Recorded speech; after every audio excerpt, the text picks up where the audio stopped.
And good morning, everyone. It is April 10th. It is Good Friday and McMurray University school holiday, but I thought I would still do the daily news brief. The latest on the coronavirus is that worldwide there's 1.6 million cases. It's found in most countries of the world now.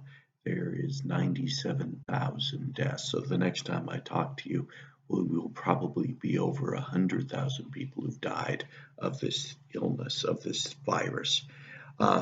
In the United States, there's 469,000 cases, almost 500,000 cases. 1 out of 4 cases in the world here in the United States.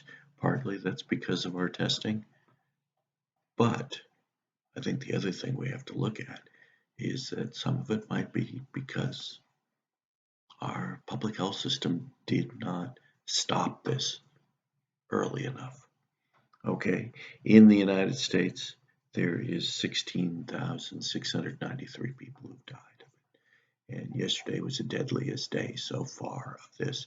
And the deaths are expected to continue up until this weekend, early next week, and then that'll be at the peak. And then we'll begin a gradual slide down.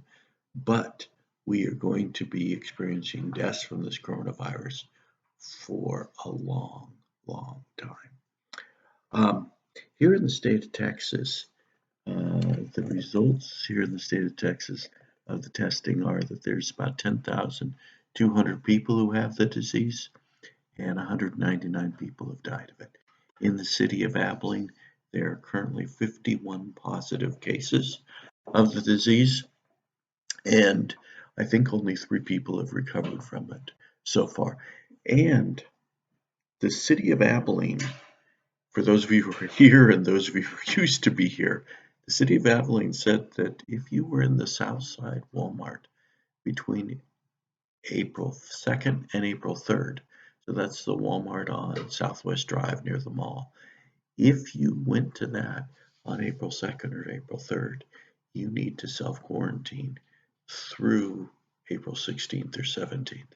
And the reason for that is that there was a woman there, a customer, who went twice on one of those days, April 2nd or 3rd. And on the other day, there was a person who was working there at the deli who carried the virus. And so both of them are in quarantine, and anybody who had any contact with them, so anybody who went to the store is asked to self-isolate for the next several days. So that's the first time we've all been asked about where we've been. Okay, there is a new effort, and this is the way it always is. When you have something like this, you look to the past and you go, why did this happen? Why did this happen? And, scientists are going to look at that. But then the next thing they're looking at is, when did people know about it? Okay, so a virus can happen, people can get sick, but what makes it go from that to a pandemic? When did countries know about it? And the story that's coming out now is that in the United States, our intelligence services had a clue something was happening in late November. They had satellite photos of increased activity at healthcare sites in the Wuhan province of China. And then they started to put things together in December. And apparently, at least, this is all secret information. So, what we get is secondhand. It's leaked from people in the White House who have an agenda. I accept that. But what we get is that the United States had an idea that there was a pandemic coming in December. The National Security Council, which works in the White House, had their first meetings on it January 2nd, January 3rd. A warning was included in the president's daily brief in later January that a pandemic was possible.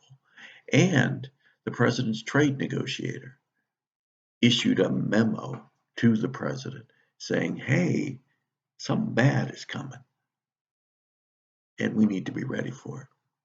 The president said nobody could have ever guessed something like this was possible, and he didn't know anything about these things.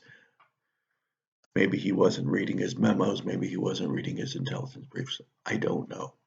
But clearly the White House, clearly the nation's intelligence services had an idea that something was going on, and it greatly concerned them.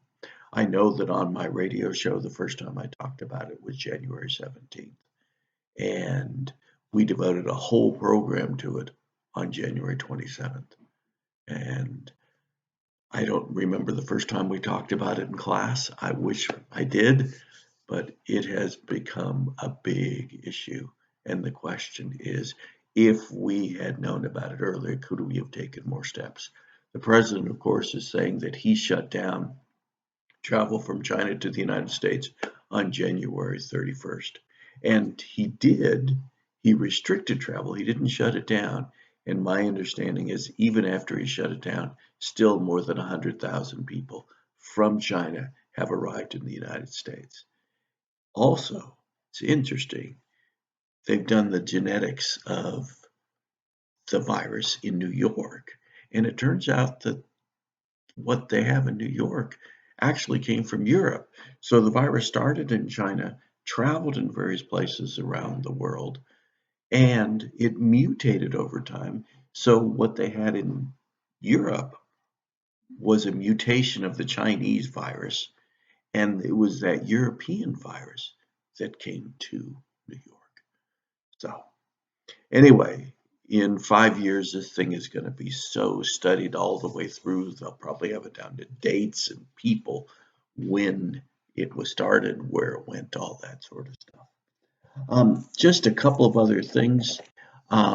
Yesterday, the oil producing and exporting countries are called OPEC, plus other countries that make oil, that produce oil, got together and they said the price of gas is way too low.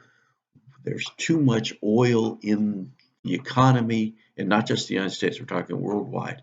So they all agreed that they're going to cut back their production by 10 million barrels a month. And this is a big deal, the fact that they've done that, and we'll see where it goes from there. The whole point is that the prices of gas, as you know, is just dropping, dropping, dropping. People are going out of business, people are being laid off, and so they need to do something. So the thinking is, if we have less oil in the system, that'll force the price back up a little bit. Okay, we'll see if it works. Mexico, which is a big exporter of oil, is refusing to go along right now. They don't want to cut their production as much as they're being asked to cut. We'll see what happens. Also, it's really important to note that yesterday they released the numbers of people who applied for unemployment this past week. 6.6 million people. Add to that the number of people who applied in the last 2 weeks, and we now have almost 17 million people in this country who are newly unemployed. 17 million people. That's more people that are unemployed than during the Great Recession back in 2008, 2009. We are facing an unemployment crisis that possibly we've never faced before. So the Federal Reserve Board, which is like the nation's bank, they are making loans available like crazy. Yesterday, they announced $2.3 trillion in loans that'll be available to nation's businesses. There's also the $2.2 trillion in help that is coming from the federal government to people in the form of checks, small businesses, colleges are going to get some money, larger businesses are going to get money, hospitals are going to get money. So the federal government is throwing everything it can to try to cushion the blow, try to have a floor that no one will go below, because everybody is concerned we could go into a depression where the economy shrinks. And that's a really scary thing. So everybody's trying to prevent that. And House and Senate and the president are working on a new package. Of course, politics always interferes, but what they're talking about here is $250 million in additional help in terms of unemployment, in terms of loans to small businesses. They're trying to work it out.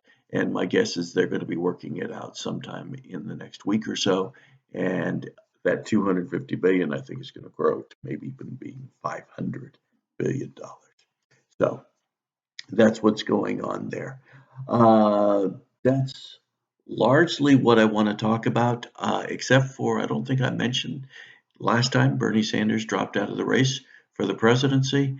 Um, let's be honest. Compared to what he did 4 years ago, he wasn't doing well. And with the coronavirus really forcing everybody into a frozen position, you can't go anyplace. Well, what's going on is that Bernie Sanders couldn't campaign anymore. Joe Biden is the presumptive Democratic nominee.